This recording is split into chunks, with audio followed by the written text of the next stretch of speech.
आज हम आए हैं फजल शनवारी पर जो कि जीटी रोड के पास है। सबसे पहले हम बात कर लेते हैं इनकी सेटअप की, जो कि बहुत आउट क्लास है। रूफ टॉप पर इनका सेटअप है, काफ़ी बड़ा है, क्लीन है और फैमिली के लिए काफ़ी परफेक्ट है। हमने यहाँ ऑर्डर किया चपली कबाब, सीख कबाब और काबली पुलाव। मैं आगे जाके आपको एक बड़ी मज़ेदार बात बताता हूँ जो कि हमें अच्छी नहीं लगी।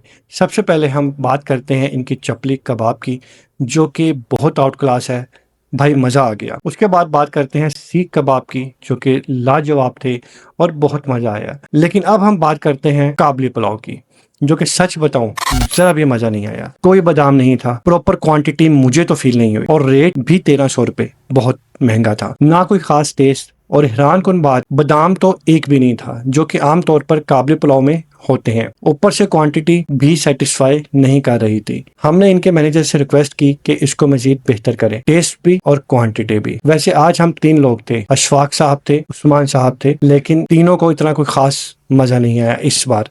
लेकिन पिछली वीडियोस में आपने देखा होगा कि हम लोगों ने इनके मटन ट्राई किया था, बहुत आउट क्लास था। और ये रहा हमारा बिल, जो कि हम 3 बंदों ने खाया। चपली कबाब, सीख कबाब, काबली पुलाव, कोल्ड ड्रिंक और रोटी। जीटी रोड पर आए तो फजल शनवारी के ये कबाब ज़रूर ट्राई करें, लेकिन पुलाव स्किप कर दें। मजीद ऐसे होनेस्ट रिव्यू के लिए फॉलो करें सॉलिड पाकिस्तान।